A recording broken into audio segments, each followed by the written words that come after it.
Бидний тухайн хэсэгт дэлгүүрийн мэдээлэлээ хэрхэн оруулах вэ? За та хувь хүн албан байгууллагаар үйл ажиллагаа явуулдгаас үл хамаарч өөрийн дэлгүүрийн мэдээлэлээ бидний тухайн хэсэгт заавал бөглөж өгөөрэй. Учир нь хэрэглэгч баталгаатай найдвартай газраас худалдаа авалт хийх хүсдэг. Ийм учраас таны дэлгүүрийн танилцуулга хуудсыг шалгаж үзэх боломжтой юм аа. За жишээ болгоод хэдүүлээ 2 газрын танилцуулга хуудсыг харцгаая. За Ивэл брендийн хувьд манай сошиал загварыг бол ашигладаг. За сошиал загварын онцлог давуу тал нь бидний тухайн хэсэг нь туслах зэсэн дээр байршдаг. За доош нь гүйлгээд харцгаая.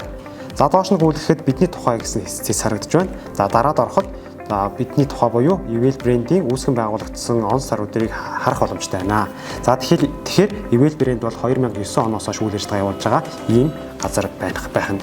За нөгөө загварын хувьд болохоор за манай мөнгөн завья харилцагчийн ашигладаг за минимал загварыг харуулж байна.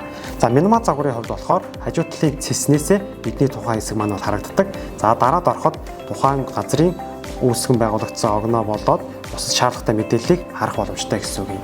За тэгэхээр ийм байдлаар бол та өөрийн бидний тухайн хэсгээ хэрхэн бөглөх вэ гэж асууж магадгүй. За тэгэхээр админ буюу өөрийн та удирдлага хэсэг рүүгээ дараад эхлэх цэснээсээ ороод үзэхэд таны мэдээлэл нь харагдаж байгаа.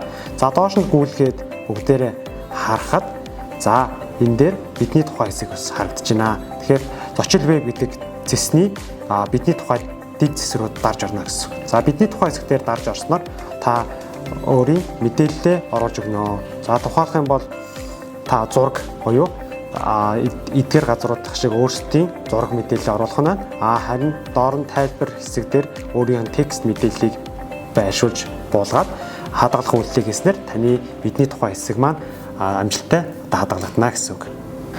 Зааварчилгаатай холбоотой танд асуулт байгаа бол комент хэсэгт мэдээлэлээ үлдээгээрэй. Бид цаг алдалгүй та бүхэнд мэдээллийг хүргэх болно.